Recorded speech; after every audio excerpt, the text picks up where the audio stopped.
क्या हम किसी के मन को चुटकी में पढ़ सकते हैं? अगला व्यक्ति आपके बारे में क्या सोच रहा है, उसके मन में आपके लिए क्या विचार चल रहा, हम जान सकते हैं? तो जवाब है हाँ, ये बात बिल्कुल सच है। और आज मैं आपको बताने जा रहा हूं कि आप किसी का भी मन पढ़ सकते हैं, वह भी बड़े ही आसानी से। लेकिन इसके लिए आपको कुछ नियमों और कुछ बातों का ध्यान रखना होगा।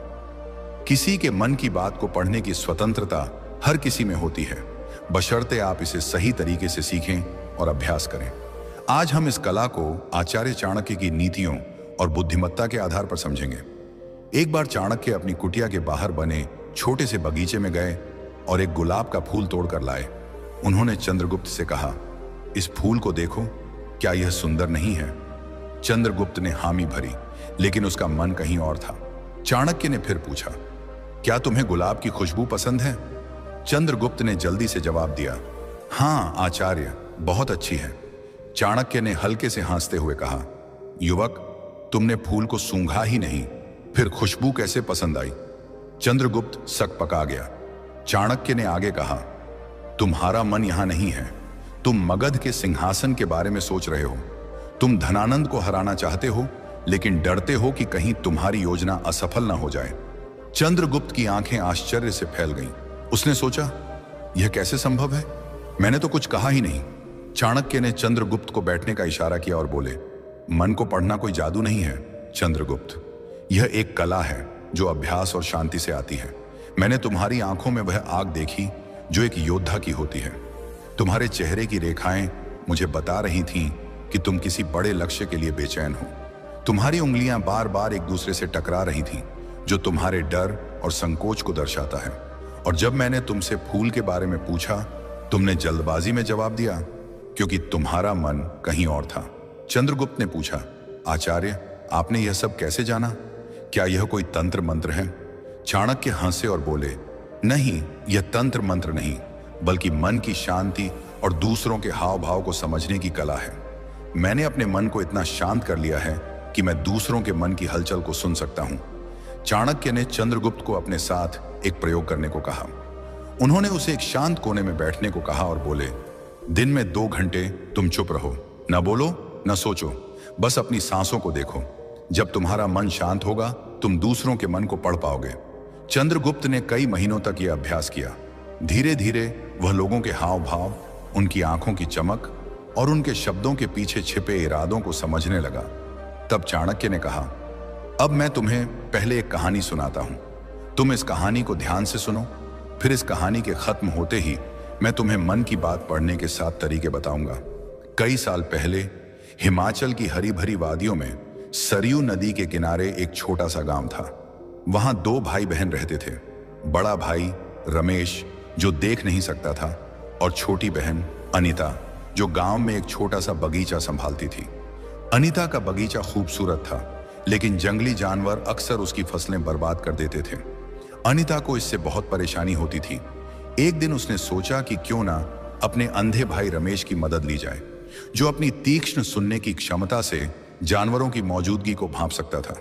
अनीता ने बगीचे के बीच में एक छोटा सा मचान बनाया और रमेश को वहां बिठाया। उसने कहा, भैया, अगर तुम्हें किसी जानवर की आहट सुनाई दे तो अपनी लाठी से मचान पर जोर से ठोक देना, इससे जानवर डरकर भाग जाएंगे। रमेश ने अपनी बहन की बात मान ली और हर दिन मचान पर बैठकर बगीचे की रखवाली करने लगा।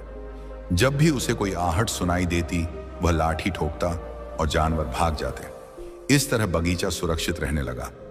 एक दिन एक शाही सिपाही, जो एक जंगली सूअर का पीछा कर रहा था, बगीचे के पास पहुंचा। उसने रमेश को देखा और पूछा, क्या तुमने यहां एक सूअर देखा है?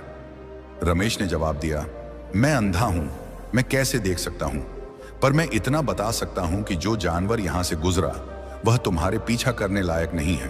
तुम अपना समय बर्बाद कर रहे हो। सिपाही हैरान हुआ और बोला, तुम अंधे हो, फिर भी इतने यकीन से कैसे कह सकते हो कि वह सूअर पीछा करने लायक नहीं है?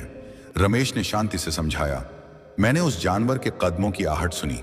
उसकी चाल भारी और धीमी थी, जैसे कोई गर्भवती मादा जानवर हो। एक सिपाही को ऐसी मादा का शिकार नहीं करना चाहिए। सिपाही और भी हैरान हुआ। उसने अपने साथियों को उस जानवर को ढूंढने भेजा। जब वे लौटे, उन्होंने बताया कि रमेश सही था, वह एक गर्भवती मादा सूअर थी। सिपाही ने रमेश से पूछा, तुमने यह सब कैसे जाना? रमेश ने कहा, मैं देख तो नहीं सकता, पर मैं आहटों और हलचल को समझता हूं।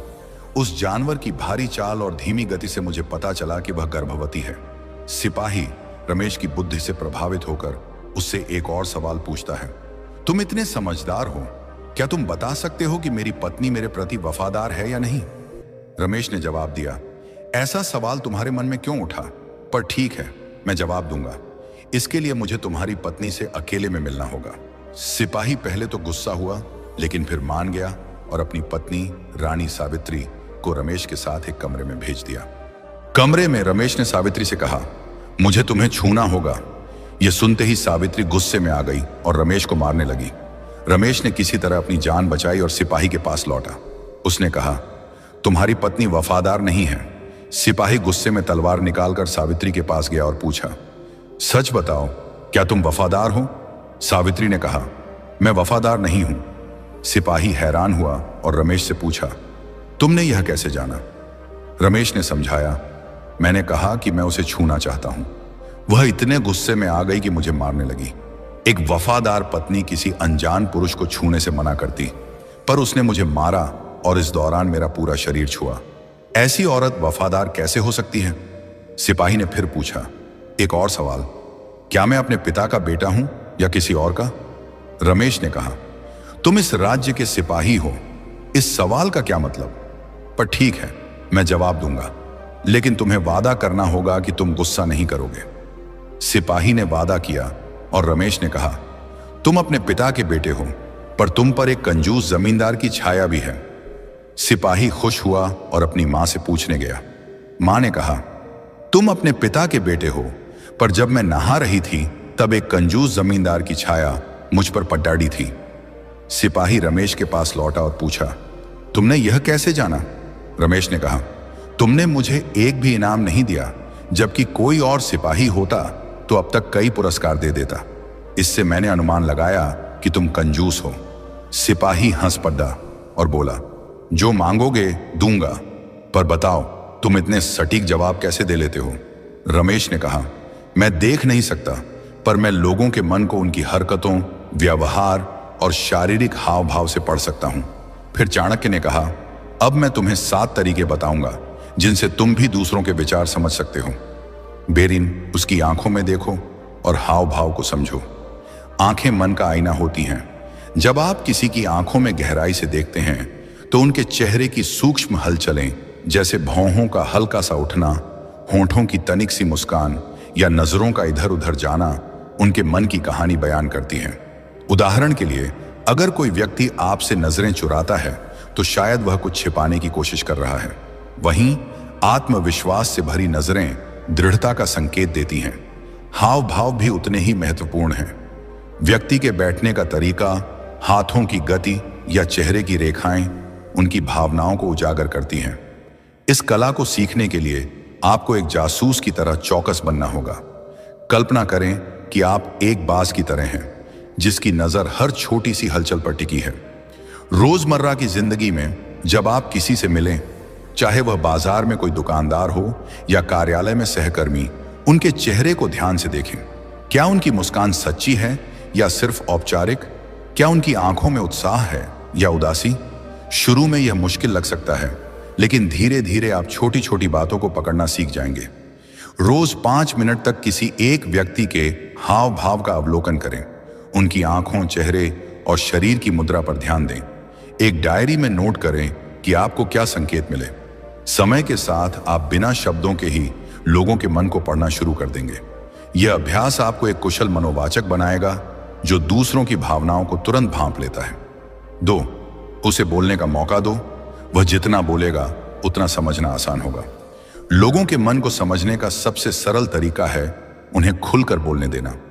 जब कोई व्यक्ति अपनी बात कहता है तो उसके शब्द, लहजा और बोलने का अंदाज उसके मन के रहस्यों को उजागर करता है। कई बार लोग जो कहते हैं उससे ज्यादा उनके शब्दों के बीच का रुकना, उनकी आवाज का उतार चढ़ाव या बार बार दोहराए गए शब्द उनके मन की गहराई को दर्शाते हैं। इस कला को सीखने के लिए आपको एक धैर्यवान श्रोता बनना होगा। बातचीत में जल्दबाजी न करें। सामने वाले को अपनी बात पूरी करने दें। उनके शब्दों पर ध्यान दें लेकिन उससे ज्यादा उनके बोलने के तरीके पर। क्या वे रुक रुक कर बोल रहे हैं? क्या उनकी आवाज में आत्मविश्वास है या हिचकिचाहट? क्या वे कुछ शब्दों पर ज्यादा जोर दे रहे हैं? अगली बार जब आप किसी से बात करें तो कम से कम 5 मिनट तक बिना टोके उनकी बात सुनें। उनके शब्दों, लहजे और रुकावटों पर ध्यान दें। बाद में विश्लेषण करें कि उनके बोलने के तरीके ने क्या संकेत दिया। यह अभ्यास आपको एक बेहतर श्रोता बनाएगा और दूसरों के मन को समझने में मदद करेगा। 3. अपने मन को शांत करो। मन पढ़ने की सबसे बड़ी शर्त है कि आपका अपना मन शांत हो। अगर आपका मन विचारों, चिंताओं या कल्पनाओं से भरा है तो आप दूसरों के मन की हलचल को नहीं सुन पाएंगे। एक शांत मन ही दूसरों की भावनाओं को गहराई से समझ सकता है। शांति का मतलब है अपने विचारों को थामना, अपनी आंतरिक हलचल को रोकना। यह एक ऐसी अवस्था है जहां आप न तो अतीत में खोए हैं न भविष्य की चिंता में। आप बस वर्तमान में हैं और आपका मन एक शांत झील की तरह स्थिर है। इस अवस्था में आप दूसरों की ऊर्जा और भावनाओं को स्पष्ट रूप से महसूस कर सकते हैं। इस शांति को प्राप्त करने के लिए ध्यान, मेडिटेशन सबसे प्रभावी तरीका है। रोज 10 से 15 मिनट के लिए एक शांत कोने में बैठें। अपनी सांसों पर ध्यान केंद्रित करें। विचार आए लेकिन उनमें न उलझें। उन्हें बादल की तरह तैरते हुए देखें और जाने दें। शुरू में आपका मन भटकेगा, लेकिन धीरे धीरे यह शांत होने लगेगा। दिन में एक समय चुनें जब आप पूरी तरह चुप रहें। कोई बात ना करें, न सोचें, बस अपनी सांसों को देखें। यह अभ्यास आपके मन को शांत करेगा और दूसरों के मन को पढ़ने की आपकी क्षमता को बढ़ाएगा। 4. शारीरिक भाषा का विश्लेषण करें। शारीरिक भाषा मन का खुला पत्र है। व्यक्ति के बैठने का तरीका, हाथों की गति और शरीर की मुद्रा उनके मन की स्थिति को दर्शाती है। उदाहरण के लिए, अगर कोई व्यक्ति बात करते समय अपनी बाहें बंद रखता है तो वह रक्षात्मक हो सकता है। अगर वह सीधा बैठता है और खुली मुद्रा में है तो वह आत्मविश्वास से भरा हो सकता है। भाषा को समझने के लिए आपको एक गहरे अवलोकनकर्ता बनना होगा। कल्पना करें कि आप एक चित्रकार हैं और सामने वाला व्यक्ति एक कैनवास है जिसकी हर रेखा कुछ कह रही है। उनके हाथों की गति, उनके पैरों की स्थिति और उनके कंधों का झुकाव सब कुछ एक कहानी कहता है। सामाजिक सभा में लोगों की शारीरिक भाषा का अवलोकन करें। नोट करें कि उनकी मुद्रा और गतिविधियां क्या कह रही हैं। समय के साथ आप शारीरिक भाषा के सूक्ष्म संकेतों को पढ़ना सीख जाएंगे। ऊर्जा और भावनाओं को महसूस करें। हर व्यक्ति एक ऊर्जा क्षेत्र बनाता है जो उनकी भावनाओं को दर्शाता है। एक शांत मन इस ऊर्जा को महसूस कर सकता है। यह ऊर्जा आपको बताती है कि व्यक्ति खुश है, तनावग्रस्त है या उदास। इस ऊर्जा को महसूस करने के लिए आपको अपनी अंतर्ज्ञान को जागृत करना होगा। यह एक ऐसी अनुभूति है जो आपको बताती है कि कुछ ठीक है या नहीं। उदाहरण के लिए, आप किसी से मिलते हैं और वह मुस्कुरा रहा है, लेकिन आपको लगता है कि कुछ गलत है। यह आपकी अंतर्ज्ञान की आवाज है जो उनकी ऊर्जा को पढ़ रही है। एक बार मैं एक पार्टी में गया जहां एक व्यक्ति बहुत हंस बोल रहा था, लेकिन जब मैंने उससे बात की तो मुझे उसकी ऊर्जा में एक खालीपन महसूस हुआ। मैंने उससे गहराई से बात की और उसने बताया कि वह अपने करियर में असफलता से जूझ रहा था। करीबी के साथ बैठें और उनकी ऊर्जा को महसूस करने की कोशिश करें। क्या उनकी ऊर्जा सकारात्मक है या भारी? अपनी अंतर्ज्ञान पर भरोसा करें। यह अभ्यास आपको दूसरों की भावनाओं को समझने में निपुण बनाएगा। 6. सवाल पूछकर गहराई में जाएं। सही सवाल पूछना मन पढ़ने का एक शक्तिशाली हथियार है। सवाल व्यक्ति को खुलने के लिए मजबूर करते हैं और उनके मन की गहराई को उजागर करते हैं।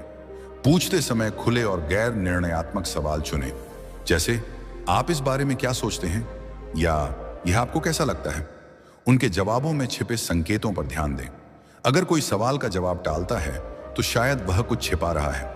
उदाहरण के लिए, मैंने एक बार अपने मित्र से पूछा, तुम्हारा नया प्रोजेक्ट कैसा चल रहा है? उसने हल्के से कहा, ठीक है। लेकिन मैंने और गहराई से पूछा, क्या कोई चुनौती है? तब उसने बताया कि उसे समय की कमी हो रही है। किसी से बात करते समय एक खुला सवाल पूछें और उनके जवाब के पीछे की भावना को समझने की कोशिश करें। यह अभ्यास आपको उनके मन की गहराई तक ले जाएगा। 7. निरंतर अभ्यास और धैर्य रखें। मन पढ़ने की कला एक दिन में नहीं आती। यह निरंतर अभ्यास और धैर्य का परिणाम है। कला को सीखने के लिए आपको रोज छोटे छोटे कदम उठाने होंगे। हर दिन लोगों के हाव भाव, उनकी ऊर्जा और उनकी बातों पर ध्यान दें। अपनी प्रगति को नोट करें। अगर आप किसी की भावना को गलत समझ लेते हैं तो विश्लेषण करें कि आप कहां चूक गए। उदाहरण के लिए, मैंने शुरू में कई बार लोगों के हाव भाव को गलत समझा, लेकिन हर गलती से मैंने सीखा और अब मैं छोटी छोटी बातों को आसानी से पकड़ लेता हूं।